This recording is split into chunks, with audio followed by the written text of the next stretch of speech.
Hello, this is David Sloan Wilson, and I'm so happy to be with my good friends and colleagues, Lesley Newson and Pete Richardson. Hello, Lesley and Pete. Hello, David. And we are here to talk about your new book, A Story of Us. There it is, a new look at human evolution. And so, such a great topic. And I want to begin by asking you, of course, so many books are coming out on this topic. We go all the way back to when you were pioneering the study of cultural evolution with Robert Boyd in the 1970s. I was with you then at the University of California in Davis. We've come such a long way. There's now many books out on human cultural evolution, but yours is very distinctive. And I think that's due in part to Lesley's influence. And so I'd like to hear from you. What is it in your own minds that sets your book apart from the many other fine books that are coming out on human evolution? So it seems to me that there are two things that are distinctive about our book. The first is that we really do emphasize the fundamental role of cultural evolution in human evolution. Most of the human evolution stories are really stories of the genetic evolution of humans. And to my way of thinking, to Lesley's way of thinking, and to the way of thinking of many of our colleagues in the field of cultural evolution is much more fundamental than that. And so we think that gene-culture coevolution, culture-driven gene culture coevolution is responsible for many of the features of humans. So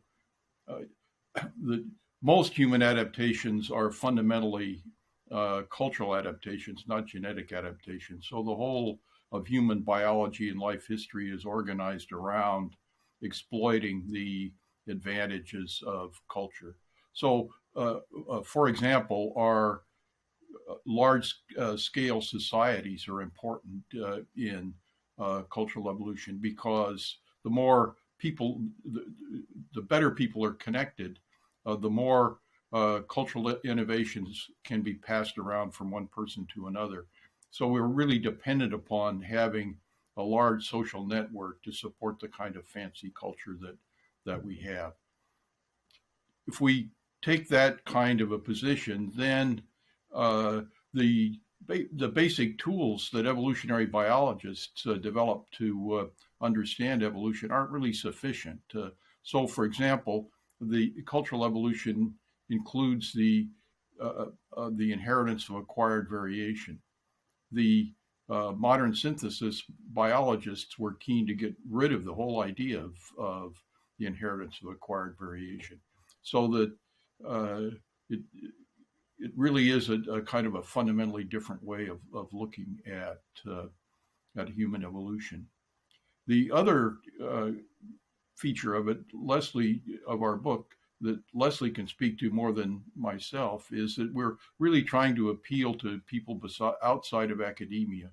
And one part of that is that we tell these fictional stories as part of each of the substantive chapters in the book. In other words, we tell a little story about what life was like as a Australopithecine, for example, or what it might have been like. And the book is called A Story of Us rather than The Story of Us, because the historical record, the paleoanthropological record, is really pretty depauperate. You can't tell a connected up story based upon the hard scientific evidence. If you're going to tell a connected up story about how people lived, you're going to have to engage in a certain amount of science fiction. There just isn't enough evidence to really tell us exactly how people lived in the past. And at least we're honest about it. I mean, in the sense that we don't want to preach. I was very sternly lectured by Lesley when I said The Story of Us and on Twitter, and in no time it was a story of us, David. Yeah.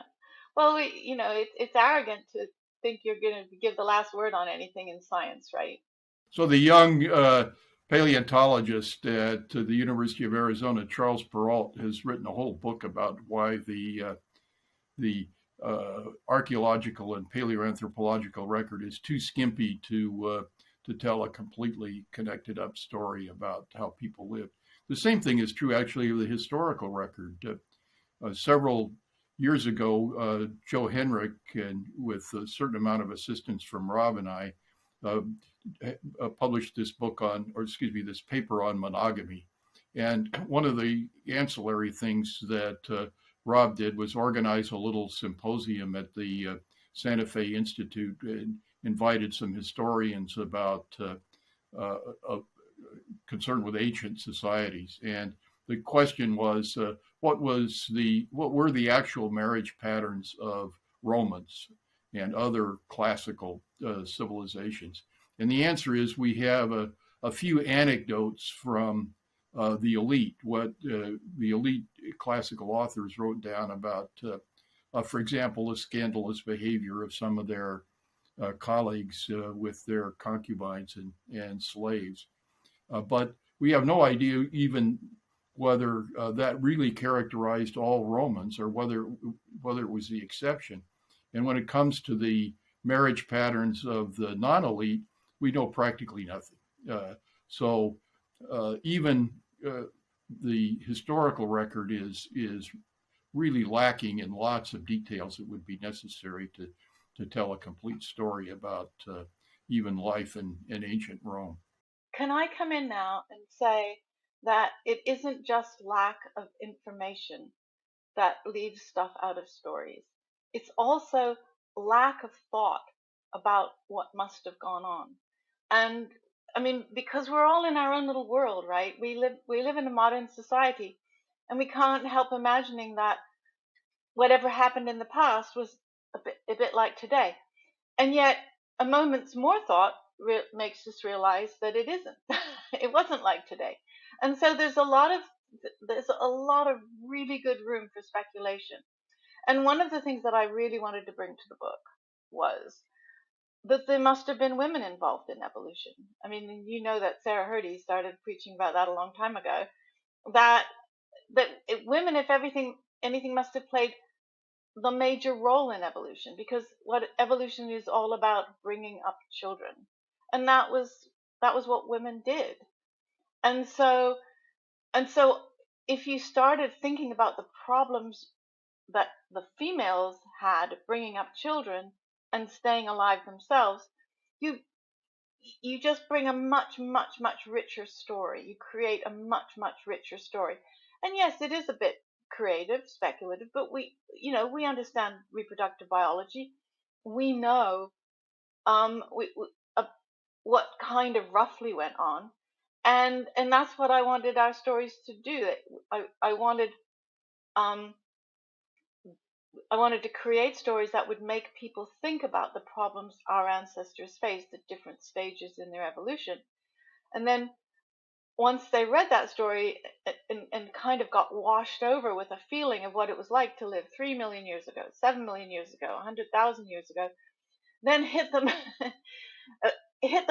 with the evidence and say, because by this time they're going, what do they say that? What do they say that? And then hit them with the evidence for it.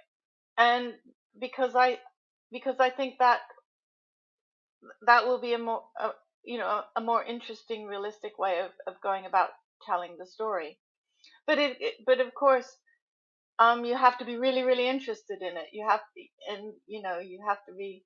to be obsessed with evolution, really, to want to know what happened in the past. And that's what we tried to feed that obsession. Yeah, well, I mean, we've said a lot already, but I think that on multiple stories, I think that's true just in the present, without worrying about history or different cultures. Even within our own cultures, at this moment, there's multiple stories. That's in part because stories are not just renderings of fact. Stories are much more than that. They're tools and worldviews and all of that. And then as you add history and other cultures, it becomes even more complicated, more speculative, more partial.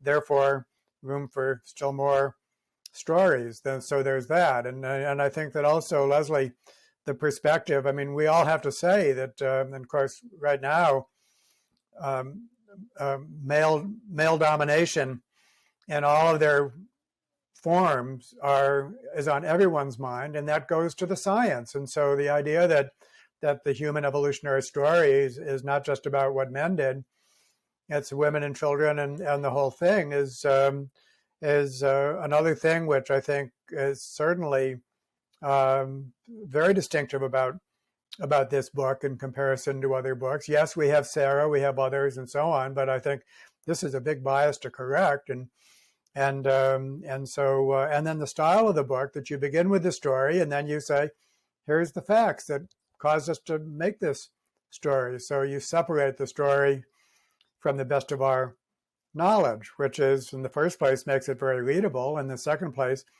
is it's great that you can just kind of involve the reader in that partitioning.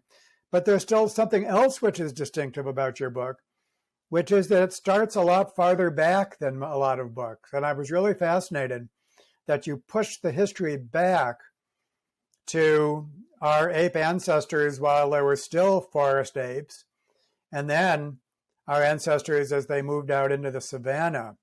And I'd just like to hear from you, why was it that you felt the need to start that far back? I really appreciated that you did, but why was it that you felt that need to start so far back? Lesley, why don't you go first, and then Pete?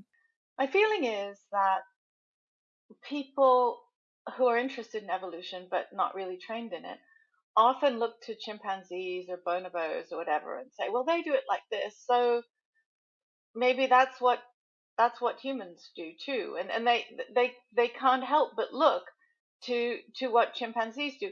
And there are scholars who encourage them in that. They go, oh, well, all the way back to chimpanzees, we were already committing murder. and and I mean, yeah, okay, but if you're going to have that kind of talk, you want it to be supported by some kind of real understanding. And we have no idea if our ancestors 7 million years ago were going around and murdering other people, but we do know that they were having babies, and we do know that they were apes, and we know enough about apes and how our shared ape biology is, that we know it must have been really, really hard for those females raising those little apes on their own. And not just keeping them alive and feeding them, but also allowing them to learn all the things that they would need. Because we know that the reason why apes have this quite big brain compared to other mammals is that they have to learn the intricate environment they live in and how to exploit it. And that's what baby apes get from their mothers, along with so much protection and so much food and everything like that. It's all about women. It's all about female apes. And so I wanted to start there, and then talk about the stages which gradually introduced males into the really important job of producing the next generation, which I think happened maybe 2 million years ago.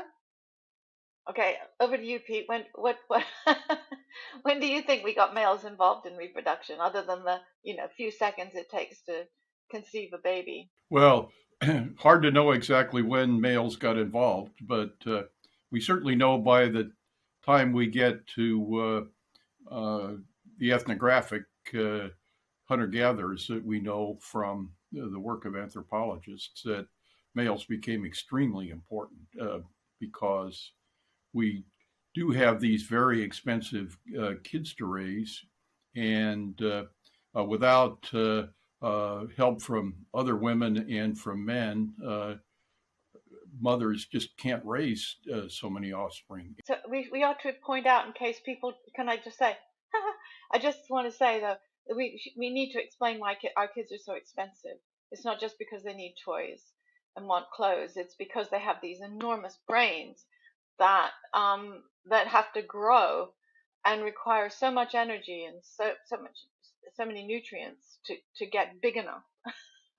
Human babies compared to other ape babies are much more helpless and require much more time and investment on the part of mothers to just take care of them until they're at least toddlers. They're just an enormous burden on the labor of mothers. And so mothers can't go out and forage enough to keep their babies alive. They have to be assisted by what are called allo mothers, people who help them, including males, work hard. So one of the great transitions from apes to humans is that males get put to work. In most mammal species, males are all they do is fight amongst themselves for access to females. They're in terms of contribution to the raising of the next generation, aside from their genes, they're worthless.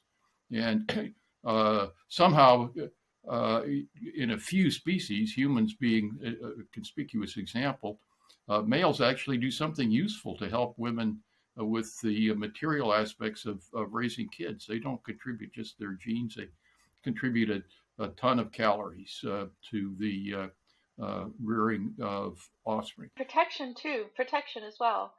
Yeah, physical protection from other males that might molest them and so on, from predatory animals. This is a point I want to establish, with all of us, that I think many readers or many listeners don't really know, and it's quite disturbing to focus on it, is how many animal societies, including primate societies, are despotic in human terms. They're not highly cooperative, and part of that despotism comes from males, but it also comes from females. So there's societies in which the females are highly hierarchical, and they're not all cooperating with each other. There's primate societies in which actually, a female is pretty much on her own, or maybe with her just immediate kin raising her offspring, is really threatened by other female lineages and so on. So they stay together as groups. They're social. Often they're social because to be solitary would be a certain death warrant. But nevertheless, they're not societies that we would want to live in. We would classify them among the most despotic of human societies, and that even goes for chimps to a large extent. Richard Wrangham is a person who does that, and also Joan Silk. Rob Boyd's wife has done great work on that, showing that when you do behavioral economics experiments with chimpanzees, in which they get to choose between a reward for them compared to the same reward for them plus a reward for another chimp, they're indifferent. By that measure, they just don't care.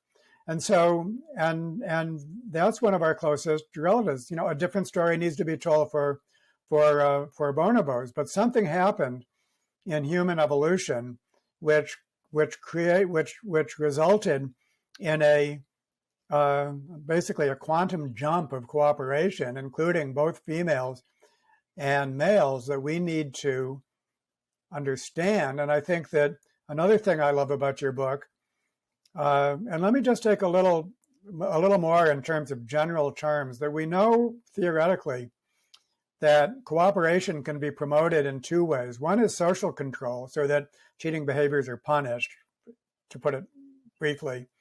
And the other is environmental circumstances, where the environment really requires more cooperation.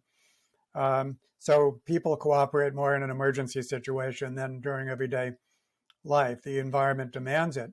And I think that if I understand your book correctly, and what you showcase as you move through time, is moving out into the savannah ecologically sort of shifted things to make cooperation much more important than before. That in the forest, then females, the act of foraging and stuff like that just did not require a lot of cooperation, but it surely did on the savannah. And if you could elaborate on that theme, first of all, I want to know, did I get it right? And then for you to tell the story, since you're the storytellers. So if you could dwell on just the environmental demands for cooperation for our ancestors when they moved out into the open environments. So can I tell you the origin of my my obsession with the idea of leaving the rainforest and going into the savannah. It goes back to when I was breastfeeding my daughter. So if you guys probably have never breastfed anybody, so you don't realize that at the moment when the baby latches onto your nipple, you are just overwhelmed with this incredibly powerful desire for something to drink. And it's all got to do with fast press, and I mean it turns out that there's really good reason for this. Why there's this instant trigger of, oh my gosh, I need a glass of water, I need a cup of tea, I need something to drink. But it makes sense because this humans produce very, very watery milk, and as soon as this baby latches onto your nipple, you're pouring liquid into that creature and losing it from your own body. You can't do that in the middle of a desert unless you've got somebody or some source of water handy. And I kept on. I sort of was obsessing about that, because how could you just move out into the dry, heterogeneous savannah if you didn't have some way of dealing with that? And I'm assuming that Australopithecines didn't have vessels full of water that they could carry around with them. And so this is when I thought, though, there must have been some kind of daycare or some kind of caring, so that babies could be kept near the water, and so the mothers could be near water when they fed them, and they didn't even necessarily need to be feeding their own water. But you can't be a half a kilometer away from the source of water if you're breastfeeding your baby. And so it grew out of that, and it grew out of this, that had to be a story that needs to be told, because poor men, you've never had that experience of breastfeeding, so you need to be informed of what it feels like. So then it seemed to me that it was essential. Women could not travel more than half a kilometer away from a river with their baby. They had to leave their baby. So they and you know, human babies, we can't just tuck them into little holes like you can with some babies. They're really active little things. So the best way to do it is to leave it with another mother. And they're, you know, maybe your sister, maybe your own mother, maybe an aunt, and that I think is a reasonable story we can tell about what happened with the move into the savannah.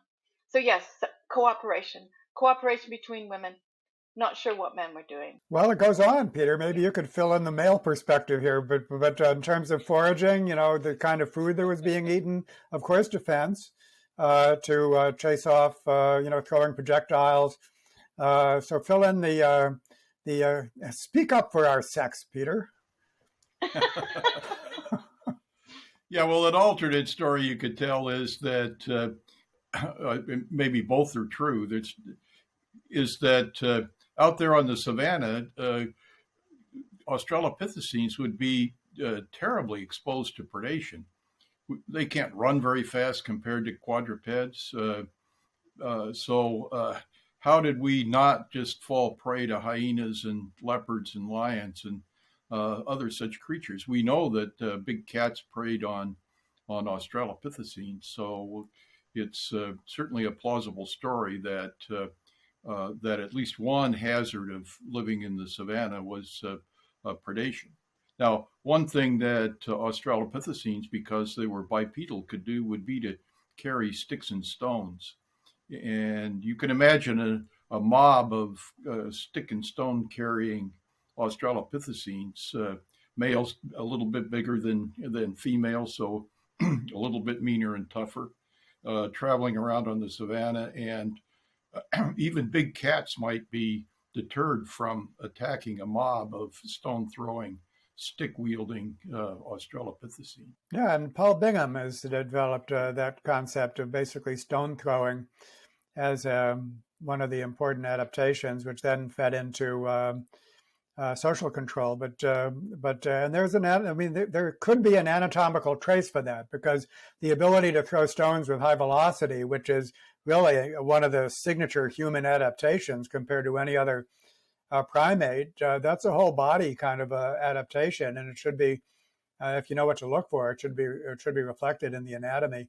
So to follow up on your ecological hypothesis, another thing to consider is that cooperation is really, as we've already mentioned, heavily undersupplied by nature, because it's very difficult, given, for example, selection based upon inclusive fitness, to get large groups of cooperating individuals together in animals like mammals. And so the ability to cooperate on a large scale means that there are lots of niches that humans can get into that other animals can't.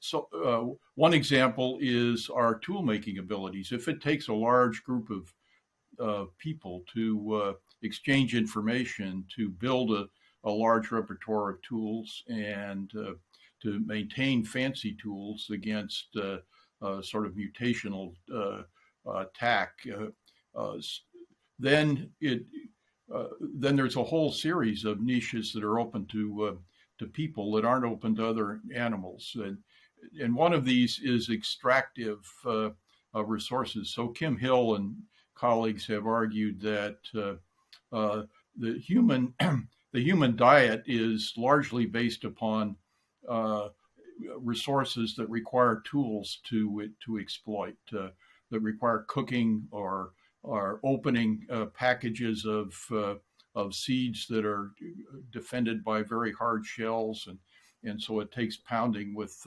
stones or something like that to open the fermentation. So we have a whole bunch of techniques for transforming crummy food into food that we can eat. And of course, we require really high quality food by comparison to other apes, even much less specialized herbivores. But we can go after packages of food that other animals can't, because we essentially have a cooperative system for maintaining fancy culture. You're mansplaining, Pete. You're mansplaining. Lesley wants to talk. Well, that's fair, isn't it? We got to get our oar in here.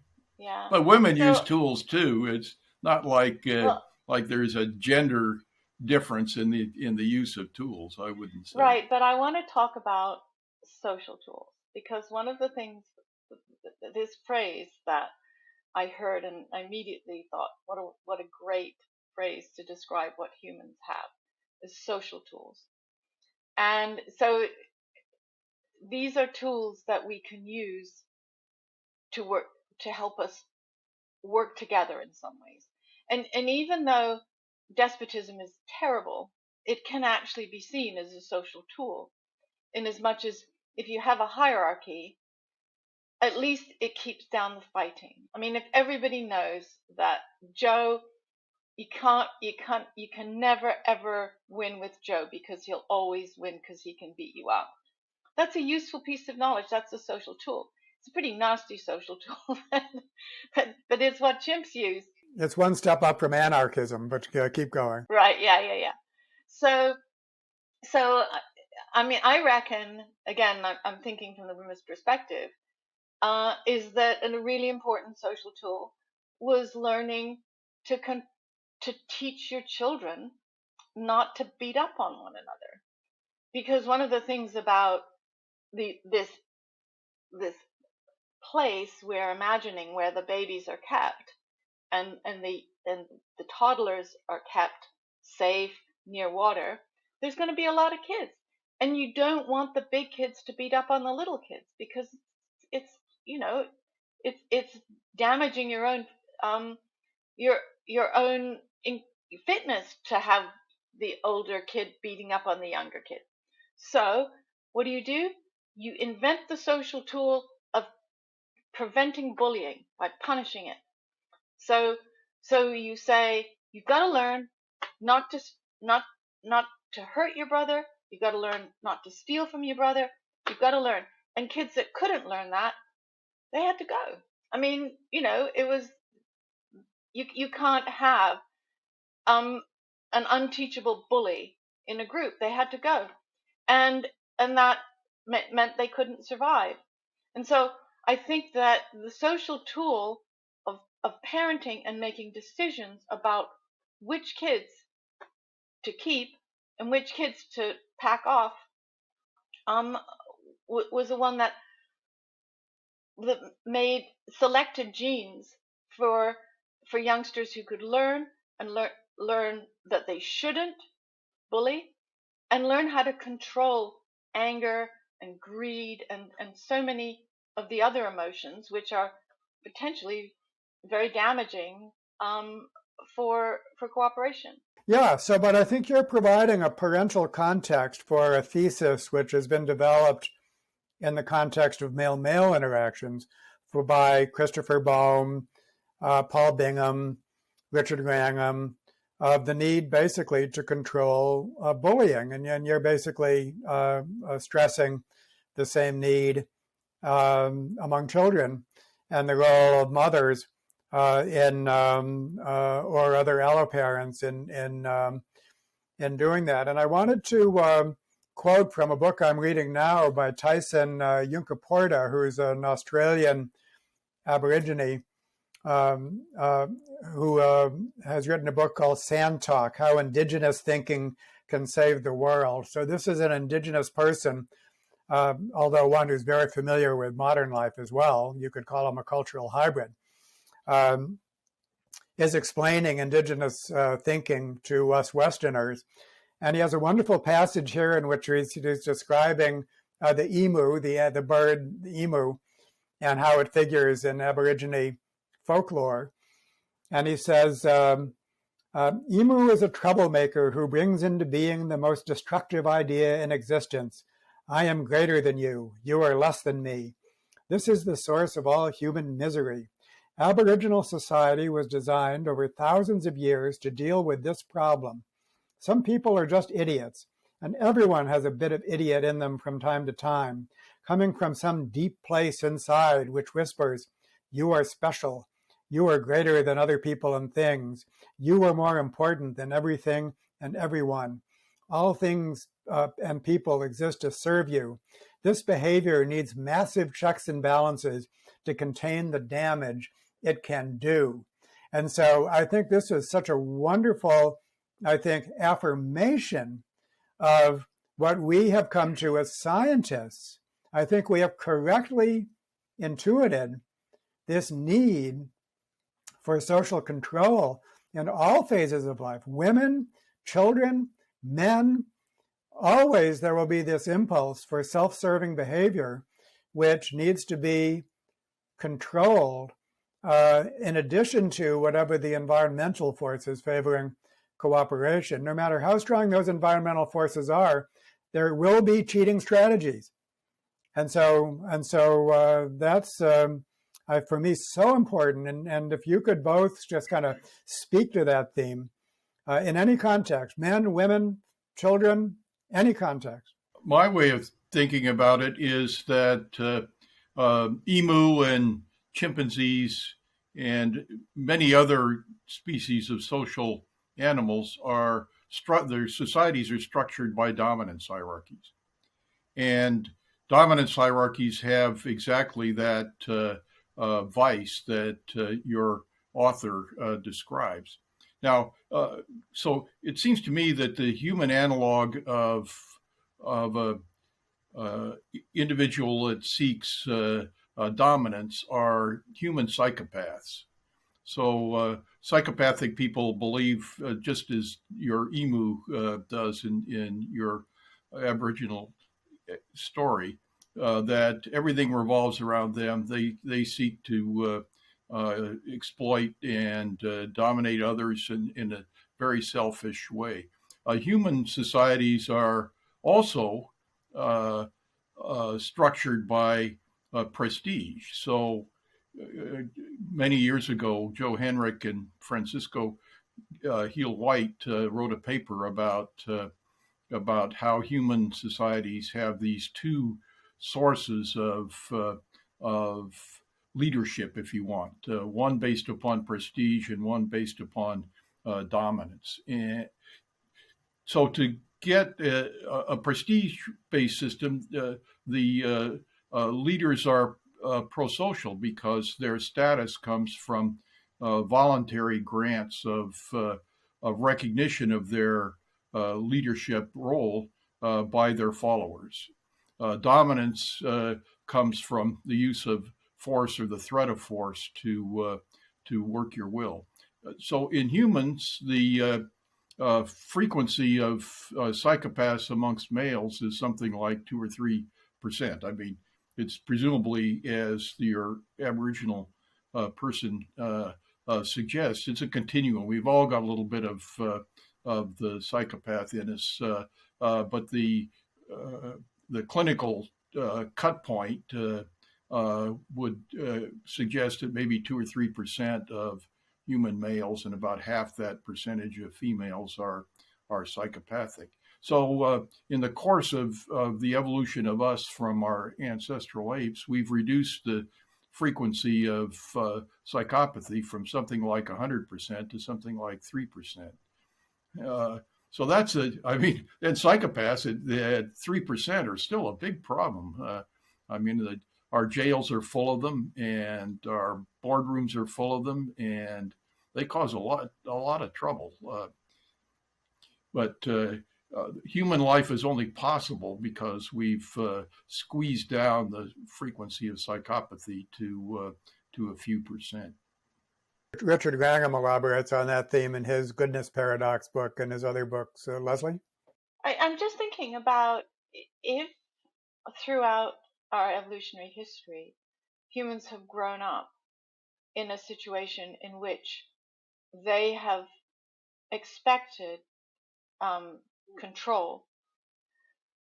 In a way, could it be true that they have to have that little spark of selfishness, or else they could be completely vanquished? I think that with so much, there's a bell curve, a continuum.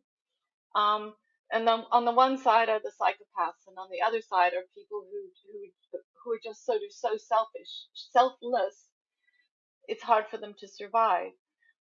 And maybe there's a huge role for the social environment, especially with young children, to actually play down the psychopathic aspects of our personality and play up the cooperative aspects of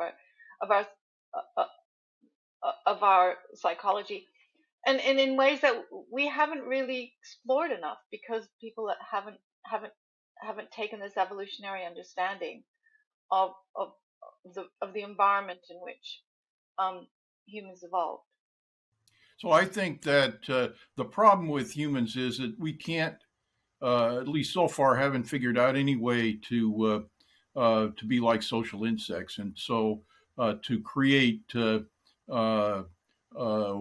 workers, if you want, that don't reproduce at all. So for humans to survive, all of us, or pretty much all of us, have to engage in reproductive behavior, and the ordinary rules of genetics apply to the inheritance of genes. So we have to look after our own reproduction. Nobody is going to just let us reproduce if we can't compete in the marriage market, for example. So that means that the sort of perfection of humans along the lines of a social insect colony where the workers are completely selfless, that pathway is not in any obvious way open to us. So that humans are always going to be a sort of a balance between enough selfishness to compete in the marriage market and enough altruism to participate in all of these cooperative things that humans do. And so we're, to my way of thinking, we're not in any obvious way perfectible in terms of cooperation. There's an irreducible element of selfishness that we inherited from our ape ancestors, but there's but I think it. But and we've overcome. I don't Go think we ahead. just inherited it. I think it had to be maintained throughout the Yes, whole exactly. the whole thing. Yeah, That's what you're saying. exactly. So I think that this is the distinction between so-called fraternal versus, what is it, egalitarian? What's the two terms that are used for major transitions? What are they, Alan? Egalitarian and fraternal, two paths to cooperation. And social insects, by virtue of their genetic relatedness, are why they call them fraternal. I don't know. A sororal would be the other, would be the more apt term. Whereas if you're not genetically relatedness, then basically fairness and democracy is called for. It's like basically equal opportunity, and so that's the form that human cooperation must take. It requires being assertive. And so when we talk about selfishness, if the form of selfishness says, you can't push me around, you can't bully me, we're going to do what we decide to do. I mean, so basically there's an individualistic element to that, but there's also a communal element to that. Another model for that is the rules of meiosis. Fair rules that dictate that every chromosome has an equal chance of getting into the next generation. That's fraternal. That's egalitarian, not fraternal. But I think that could be perfected. So I think that,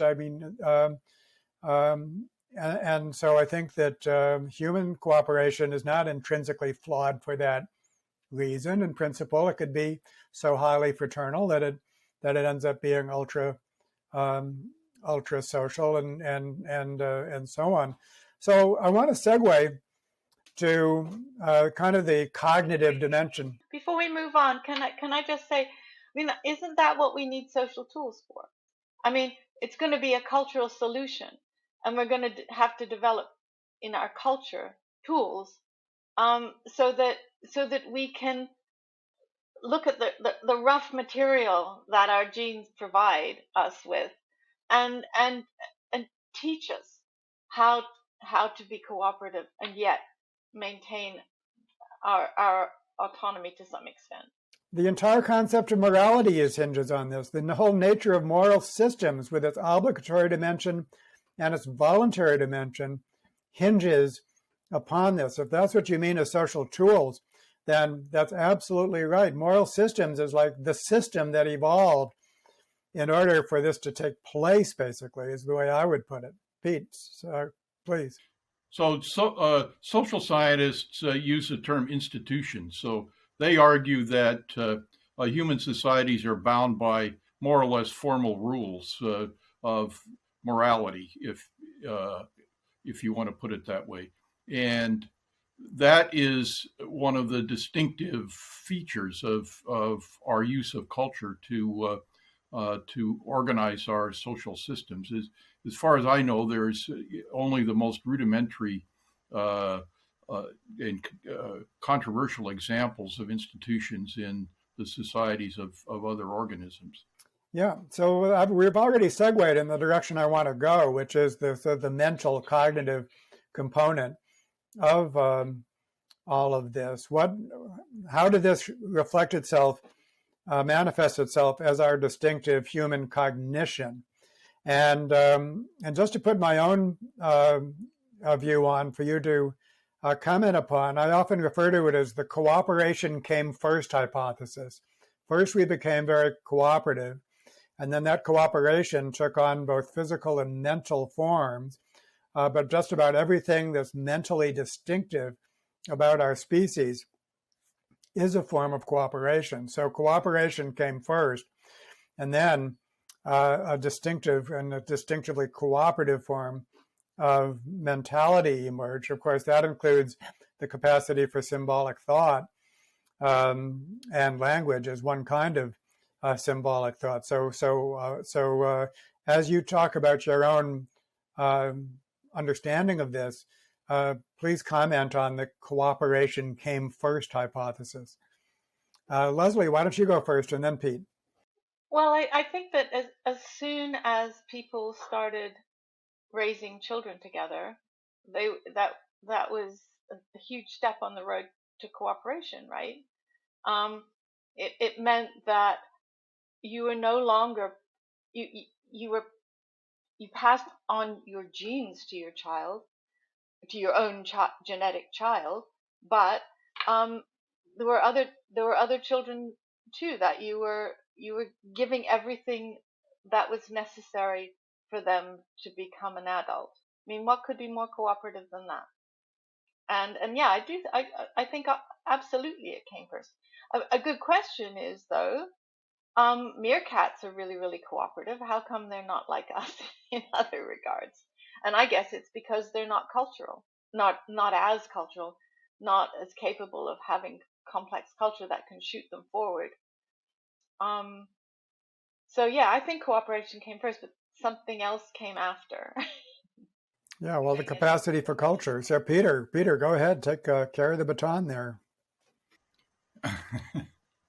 Well, I'm a heretic in this discussion, I guess. I think that the uh, changes in the brain uh, are largely, in terms of cooperation, are largely emotional, not cognitive. If that is a proper distinction, the neurobiologist Cecilia Hayes. I don't know if you know her work, David. She argues that cognition is built by experience and by culture.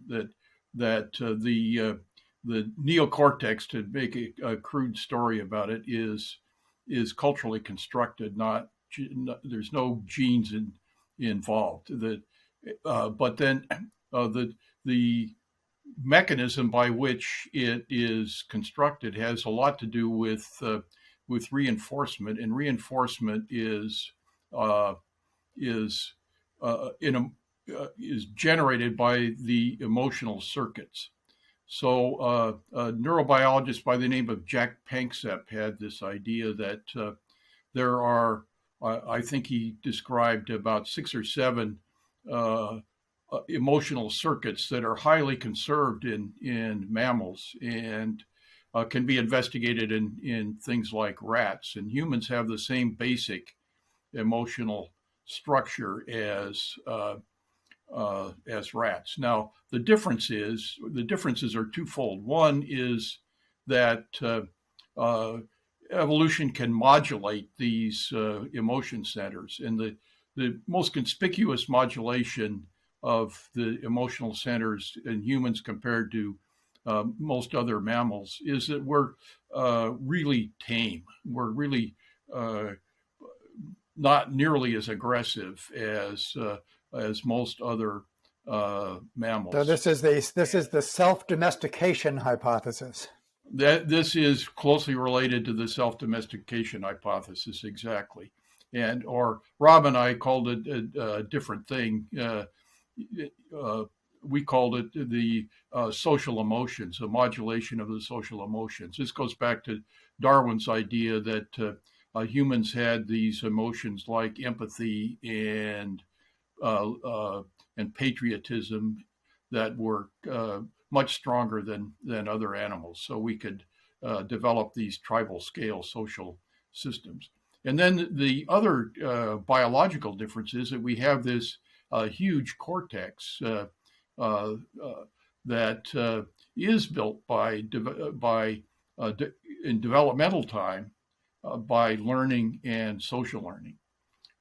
This is an idea that goes back, as far as my reading goes, to Gerald Edelman, who wrote a book on he called it neural Darwinism back in the mid '80s. He was a kind of a friend of mine, or a patron of mine, I guess would be more accurate. And so he had this idea that there just aren't anywhere near enough genes to specify in detail how the cortex works. At best, genes can form a rough anatomical map, and then all of the actual circuitry has to be generated by these developmental processes. If this is true, the cognitive revolution was barking up the wrong tree, and at least in terms of the direction that evolutionary psychologists talk about. They were looking under the wrong rock. It's the emotional side of cognition, or the emotional side of the brain, that was modified genetically, and of course the size of the cortex. Can I just say something else for the emotional side, as well as humans being so tame, is our incredible ability to bond with almost anything. Chimps, there's this really strong bond between mothers and infants. In some organisms, there's also a really strong bond between pairs, between mated pairs. In humans, there's a strong bond state that strong bonds pop up on a long distance airplane journey. We can be bonded with our phone. We're just really promiscuous bonders. And if bonding is an emotion or involves a lot of emotions, that's really important for us. Absolutely. And yet to emphasize these points, I don't think forecloses other points. There's a whole piece that we could spend on evolutionary psychology, its merits and demerits. But I actually want to go in a different direction, and that is the idea of conscious evolution, consciousness, conscious intentions. And one of the things that really strikes me about human cultural evolution is how much it is driven by intentions. Most recently, I had a conversation with Josiah Ober on classical Greek, the classical Greek period, the emergence of democracy, and how much all the elements of democracy were basically, they were just setting about to build a democratic city-state, basically. That was their explicit objective. And so the idea of consciousness and basically directing all of this is part of the story. It doesn't deny everything we just said about emotions and so on, but somewhere along the line, and in fact, this is by no means merely human. All kinds of non-human species, of course, have their own forms of the Baldwin effect and so on, in terms of directed learning and so on and so forth. But speak a little bit about conscious intentions and things like that. That gives a kind of an intentional aspect to what people strive to do, and therefore directing evolutionary processes, genetic and cultural. So going back to what I was saying about bonding, you can see all kinds of intentions in trying to create bonds between people, or bonding people to a country. The Star-Spangled Banner, that we love our flag, and that we have this anthem, and it makes everybody cry, and there's a huge amount of intention in that. Just the invention of a social tool like like the sentimentality and that kind of thing. We do that all the time to try to get people to pull together. Is that the sort of thing you're talking about, David? I think so. Pete, do you want to add to that? Yeah. So going back to Darwin, he, in addition to natural selection, he described sexual selection and artificial selection. And the latter two are agent-based processes. In the case of female choice sexual selection, females choose their mate in the classic model, and therefore they affect evolution. They affect the evolution of secondary sexual characters in Darwin's classic formulation. In the case of artificial selection, dog breeders, for example. Darwin was a dog fancier and wrote about pigeons and dogs and other domestic animals that humans had deliberately created morphology and behavior in these animals. And in the case of cultural evolution, it seems to me that the classic forces of cultural evolution are agent-based forces. I mean, natural selection can operate on cultural variation as well as it can operate on genetic variation. But in addition, we have what Rob and I called guided variation, basically individual learning plus social transmission of variants that are learned socially. It's sort of a classic inheritance of acquired variation process. And that's agentic, right? People invent stuff because they think will help them to make a living. And similarly, what we call the bias forces, where people selectively adopt cultural variants that are out there in their social networks. That's also an agent-based process. So one of the problems with the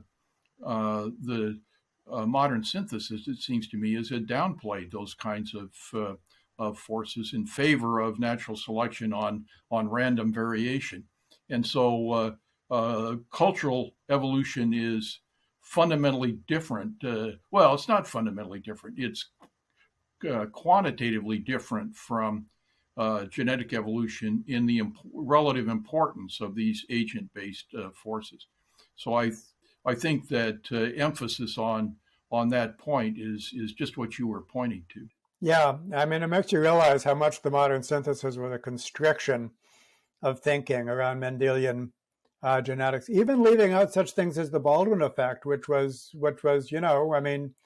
known at the time, but just didn't make it in there, and so we're recovering from that, and we're in recovery from the modern synthesis, and I'm so amused by the controversy about the term extended evolutionary synthesis, that term, which is a judicious term. What could be more modest than that? But there's still many of my colleagues in evolutionary biology that say, how dare you call this the extended synthesis, when in fact it's more than that. I mean, the whole return of agency and consciousness, the idea of evolution can be consciously driven, which is only commonsensical in retrospect. When you start bringing in such things as artificial selection and sexual selection and all of that, it's just so commonsensical in retrospect. But I want to bring in, it's not really new, but I think that when we talk actually, just to bring in Pierre Teilhard a little bit, he had this provocative phrase where he said, consciousness is evolution reflecting upon itself. And I think, actually that's pretty good.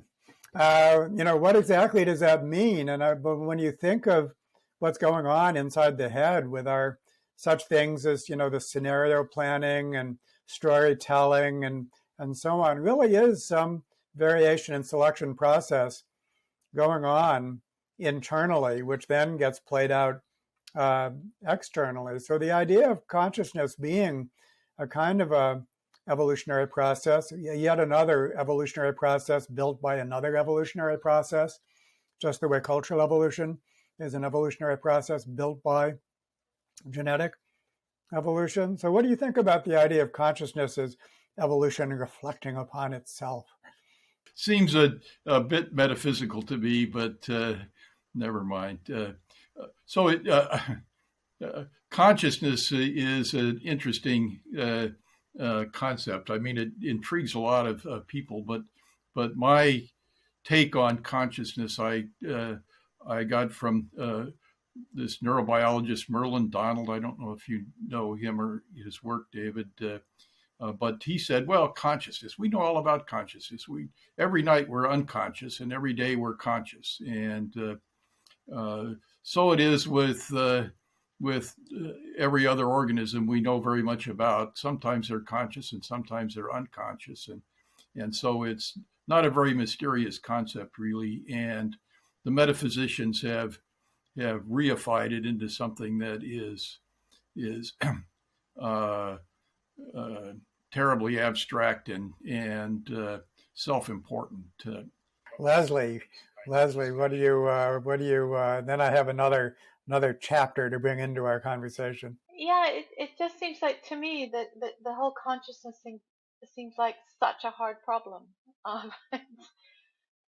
Um, I mean, I don't even know if other people are conscious. I mean, it goes back to that really. I mean, other people just do stuff, and yeah, it's very hard. I mean, we don't just reflect on our evolution, but we're fascinated, or some of us are, by how our mountains moved and grew. And I mean, in our single lifetime, we can learn about the lifetime of the whole planet, and we can speculate about the future when the sun becomes a big red giant and swallows the earth. I mean, it's kind of extraordinary that we can sit in the middle of this time and see the whole universe. I mean, I find it just too amazing to think about, I find it extraordinary that a lot of people aren't even interested in this. Other people don't do science. How's that possible, David? Well, they're narrowly adapted to their environments, I think. But so I think that next chapter is as you know, in the thinking on major evolutionary transitions, um, including biological transitions such as the eukaryotic cell and multicellularity. There's a kind of a dialectic between cooperation and information, and that with an increase in the scale of cooperation, there needs to be also an increase in the scale of information, everything that represents. And so in the case of human evolution, I think this is where cultural evolution comes in big time. This is also where, when we think about human society at the scale, not just of small groups, but of what we call tribes. And for example, the individual sharing a language, and this as being a kind of a pool for information storage and transmission, that might, among other things, explain the distinction between anatomically modern humans and culturally modern humans. I know that you've thought a lot about that. And so let's talk about the relationship between information and cooperation, and the increase in the scale of both, especially with cultural evolution and human societies becoming larger and larger, starting with a tribal scale, which somehow knit together the actual, small groups of people that were with each other at any particular time. Pete, do you want to go first on that one? Sure, if you like. So a number of years ago, Rob and I wrote a paper on why possibly language evolved, or how possibly language evolved.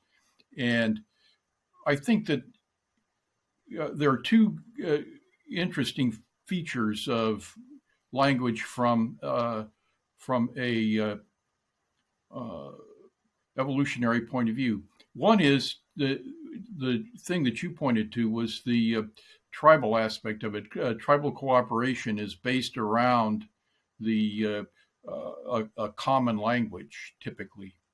And the other interesting thing is why don't we just have one language? Why do we have this plethora of languages?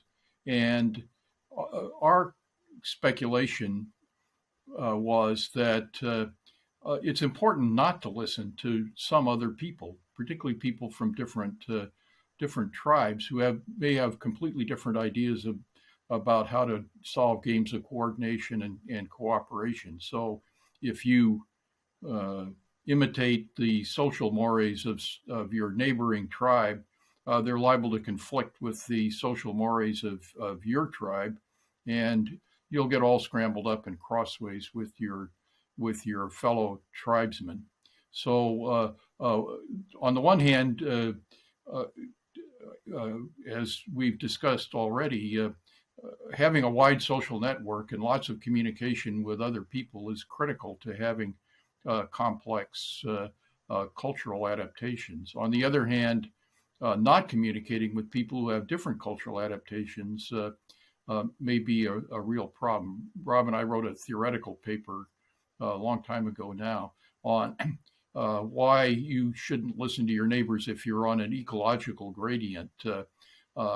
So we imagine that some people are farmers and some people are cattle keepers, and they're on a gradient of aridity. And wherever you are, there's an appropriate mixture of cattle raising and horticulture that is optimal. And you don't want to imitate your neighbors who are living in a drier or a wetter environment with a different mix of cows and farming.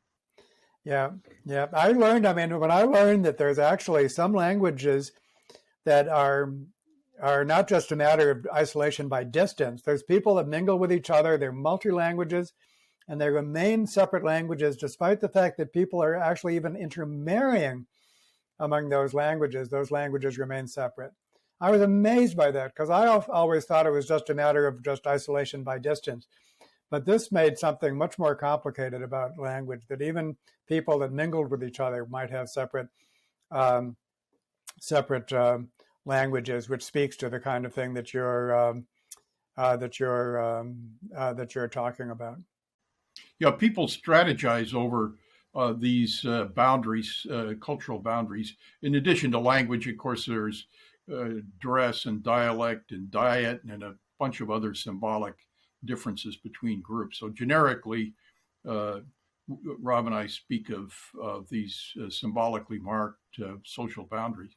And people deploy these extremely strategically. I mean, even within societies, I worked for the EPA for a while, and the EPA has its own private jargon for a whole bunch of things, and you can't interact with the EPA until you learn their jargon. It's annoying as hell, but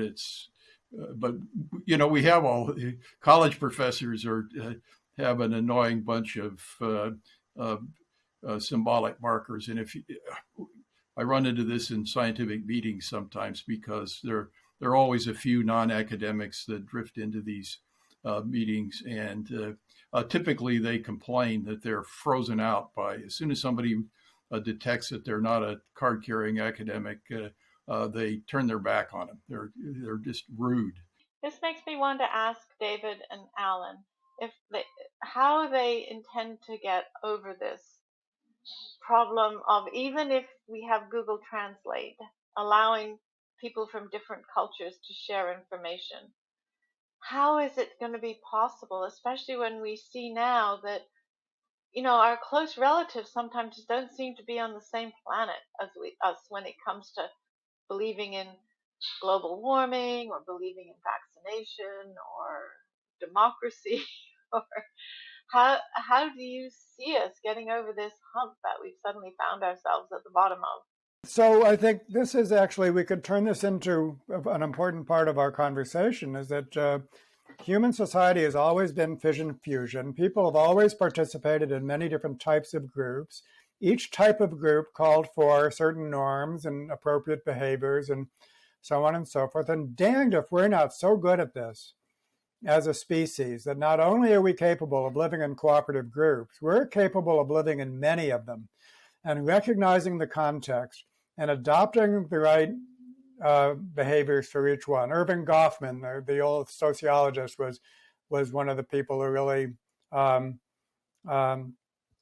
accentuated that. And I still remember from his book, The Presentation of Self in Everyday Life. For his thesis, he studied a small hotel in the Shetland Islands, and he noticed that the waiters would go back and forth from the kitchen to the dining room, the kitchen to the dining room, and they would have their waiter's persona in the dining room, and then in the kitchen they'd make fun of the very clients that they were being deferential to, and it was just a back and forth through the doors. They would be able to do that. We're all good at that, and so in a modern context, can I just say, I think there's variation in everything.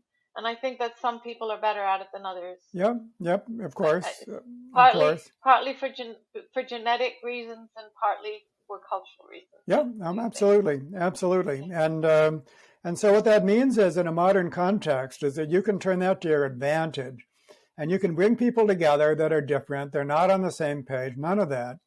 But you could actually cause that to happen by focusing attention, asking, why are we all working together? What's valuable about it?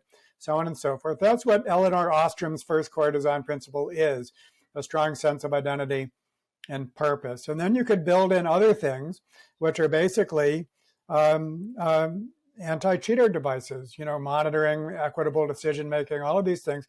And what you're doing is it's like a flash group. You're basically creating the group right then and there.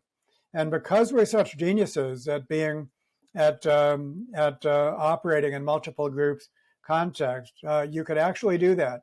And if it's a fulfilling group, if it's then you can basically build upon it. So it's in that sense that I think that what we're discovering scientifically about our social abilities, and especially all mediated through culture, is something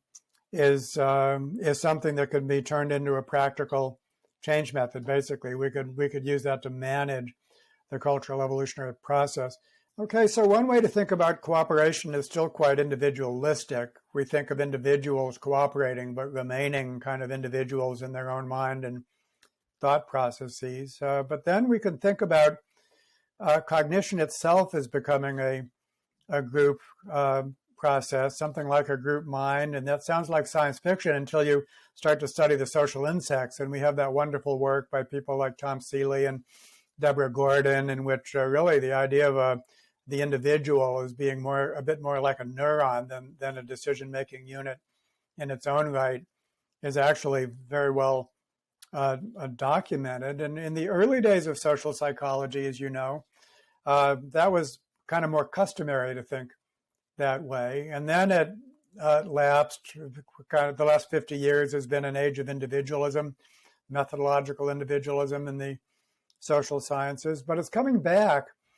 And I actually have a paper here, a psychological review paper by Gary Steinberg and others, Shared Worlds and Shared Minds, a theory of collective learning and a psychology of common knowledge, which basically talks about all forms of cognition, perception, memory, decision-making, all of these things which we kind of axiomatically think of as individualistic processes. Well, no, not at all.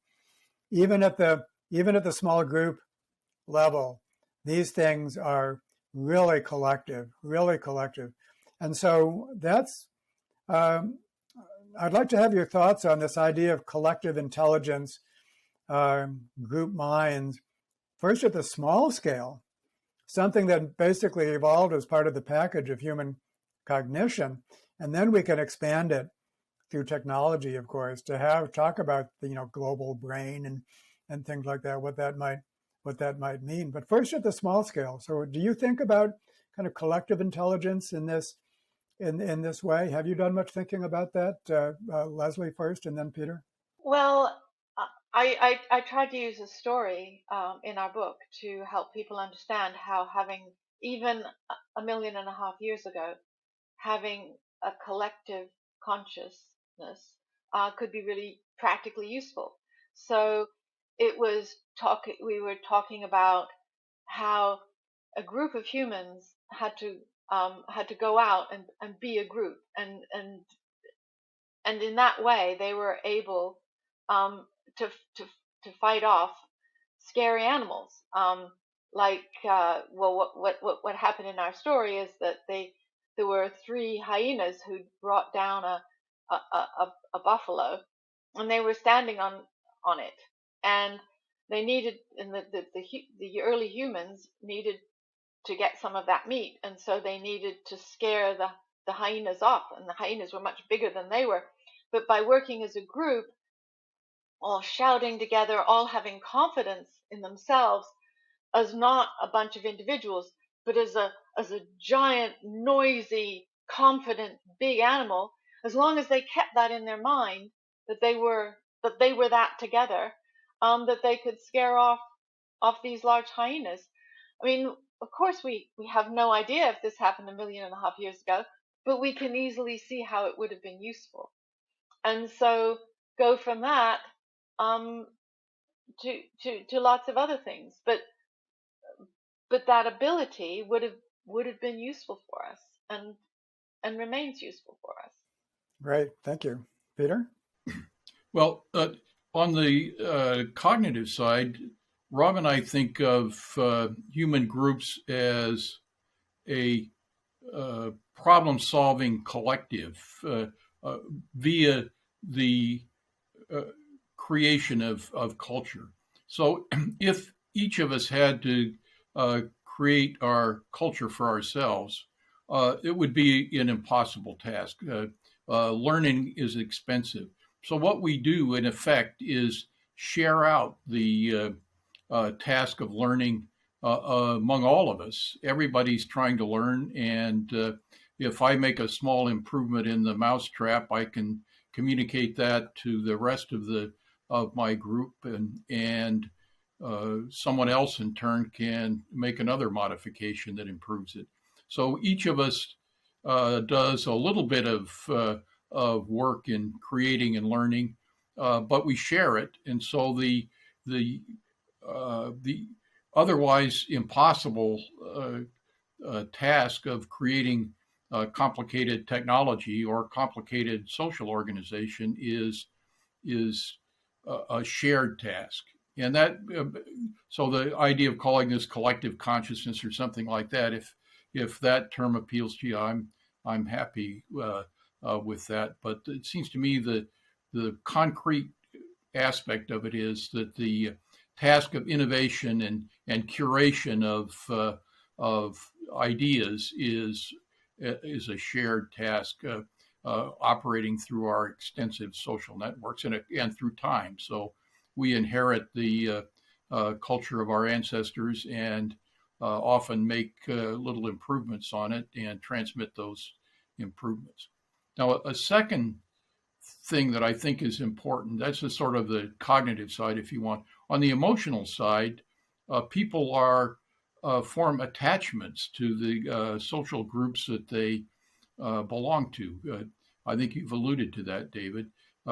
There's this field of social psychology called social identity theory, and the thrust of it is that our own private identities are in part social. We are emotionally the groups that we belong to.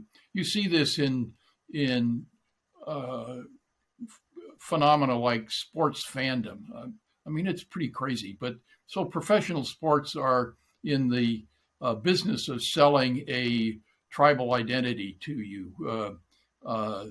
If you buy into being a fan of a particular pro sports team, I mean, it's emotionally salient to lots of people.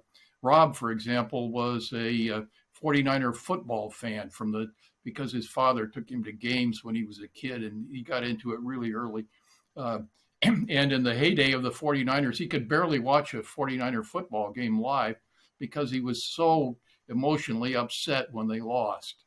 Of course, he was emotionally thrilled when they won, but there was this social bond and with a host of other fans that were completely impersonal. So you get the phenomenon of tailgating parties on the parking lots of the stadium, where people literally collect, or they collect in the stadium itself to cheer their team on. It's a sort of an ersatz tribal identity that's cleverly peddled to sports fans by entrepreneurs who stand to make a lot of money out of your desire to belong to a tribe.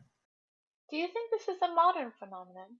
Because we don't have such a strong identity nowadays, because we're always moving around and meeting different people, that that we're kind of so desperate to fall in love that we're quite vulnerable to joining other groups, or do you think this is something that was always the case? I don't know. Well, I think that tribal identities were the primitive or original form of this, and in modern societies, tribes themselves have gone away, but we have all of these quasi-tribal systems, and I think, as David said, we can belong to several of these. You can be a 49er football fan and a patron of the arts and an anthropologist. You can belong to any Democrat or a Republican. You can belong to and identify with, I don't know if it's an unlimited number of groups, but certainly multiple groups. Well, the whole origin of sports, in Greece, for example, was another one of these deliberate constructions in order to actually stitch together cooperation at a larger scale, that you'd be fielding sports teams rather than warring with each other and so on. So I think that it plays a role in social physiology. The tribe becomes actually part of something larger, and the competition takes a benign form, and so on and so forth. So there's much of interest to be said there. I'd like to finish up by just looking into the future. And now everyone knows we need to expand cooperation to the global scale. That's not new with us. But we might have, I hope we have, maybe something to contribute knowledge-wise as to how that might happen. We now have the technological ability to create a global brain, for example. We're talking, for example, as if we were by each other's sides. So we have the technological ability, but that doesn't mean it's going to self-organize. Surely it's not. And so how can we use this knowledge as provisional as it is? We need to be humble about what we know. We've already said that. We know it's a story. It's not the story. But despite that, how can we use our provisional knowledge in order to build the scale of cooperation still higher to that final rung, basically, to global cooperation? Lesley. So I think that something extraordinary has happened that we aren't really appreciating enough. And that is that people are no longer competing for reproductive success. Now I don't think that humans ever competed as individuals for reproductive success because we're cooperative breeders. But what's happened in the last couple of 100 years is that people are no longer having as many children as they can afford. The family, which was the main driver, I think, of reproduction, is now very weak. And so individuals are choosing not to have very many children. So we're no longer competing in the fundamental Darwinian way.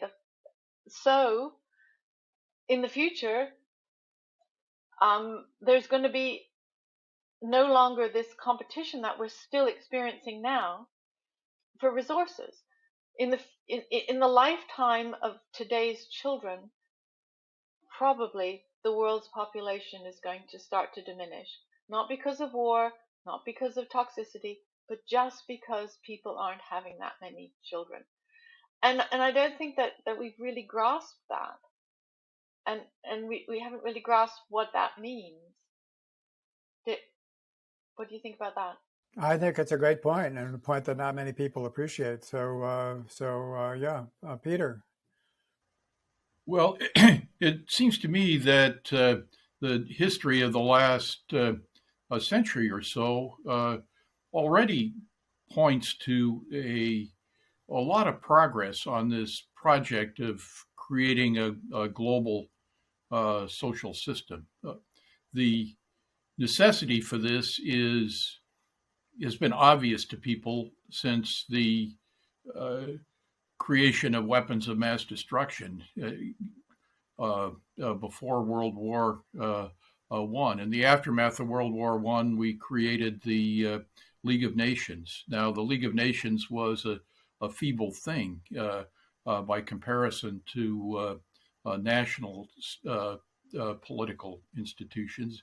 And even to this day, nation states are the most powerful single political force in the world, and they often have behaved very badly with respect to global commons problems, ranging from controlling nuclear weapons to global warming to the extinction crisis and so on. On the other hand, we've made a tremendous amount of progress in the United Nations is an improvement over the League of Nations. The United Nations has done really stalwart work with respect to the global climate problem. The IPCC, for example,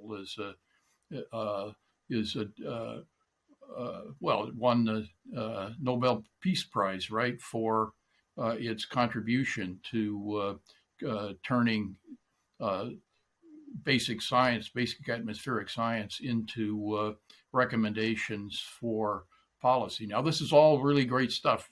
It's not good enough, but it seems to me that we just have to keep rolling the rock down the same road that created the IPCC. There's no magic in it. It's just plain brute political work. So the world's biggest stumbling block, not the only one, but the world's biggest stumbling block to making progress on climate change is the Republican Party of the United States. And so if we're going to make progress on global warming, we've got to crush the Republican Party and Exxon oil company. It's just political work, right? It's just the same kind of thing that we've been struggling with for forever, but particularly as problems that were once local have become global. The global commons problem that really became manifest in the last century or so. We know how progress is made. We just have to do it, and we need to push it faster because at the rate we've been doing it in the past isn't good enough. But I think we also have to be patient because there's cultural lags, right? I think well, it does require but a certain it's amount cultural lag. Cultural lag is something to fight, not to not to use as an excuse. Yeah, so that cultural lag should be a goad. We need to know how to reduce cultural lags, not just use them as an excuse for doing nothing. So my thought about the future is an adventure. We have no idea what the future will be, much of an idea about what the future will be like, and so it's just putting one foot in front of the other and trying to do the right thing and make improvements as best we can in the circumstances of the moment. But do you remember back in the 60s, the late 60s, early 70s, everybody was talking about the population explosion, and there was tons and tons of money was spent on trying to convince people to take birth control pills and things like that. And it turned out that none of that was necessary. It turned out that it was just a cultural lag within a half a generation or so, people were reducing their fertility without birth control. They were actually choosing. You just had to wait until they kind of got it. That's fair enough. On the other hand, the decline in the birth rate has not resulted in a relaxation of the impact of humans on the environment because each individual aspires to affluence that is characteristic of the West, and it's the number of people times their consumption that creates the impact, and so consumption desires can can increase without any known upper limit. I mean, we all might want to live like Saudi Arabian princes and princesses, and that would be extremely destructive. Well, let me add just a couple thoughts of my own to finish up. One is that even without planning, I mean, the unplanned, out of control globalization has still had the effect of making it easy to think of the whole Earth as a single group. And that idea was, I think, unimaginable even 200 years ago. But it's only in the 19th century that kind of the whole universalist sentiment, as you were saying, Pete, that the first religion to be truly universal was the Baha'i faith, really.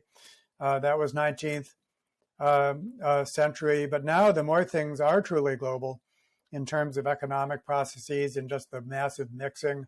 I like to say that in my tiny city of Binghamton, New York, such a small city, in its public school, over 20 first languages are spoken.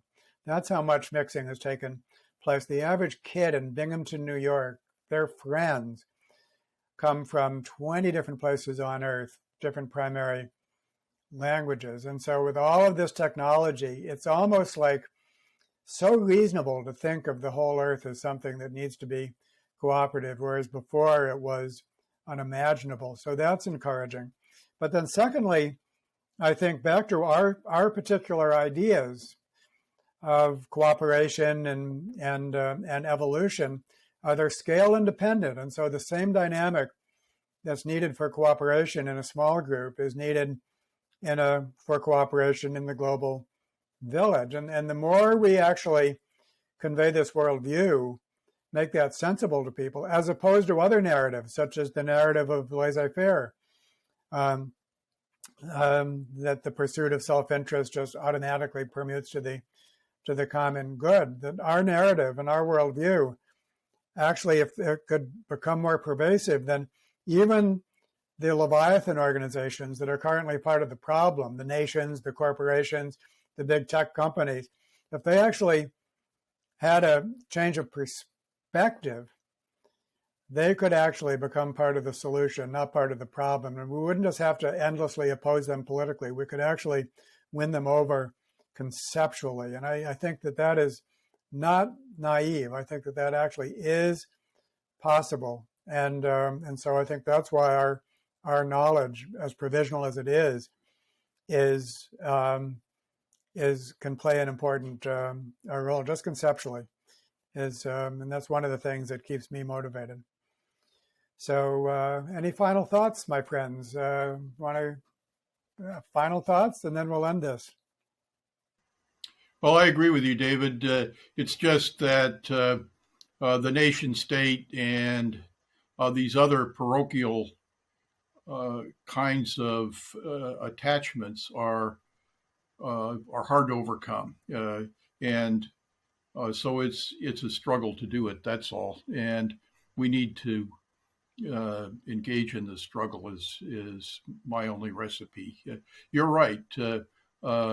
People can manage to get along in spite of a huge cultural diversity. My favorite example are some of the great cities of the world, like Singapore is a spectacular example. New York City, Los Angeles, the Bay Area, London, these polyglot cities. I mean, they're just Binghamton, as you describe it, on steroids, right? And yet they're rich and they work pretty well by and large.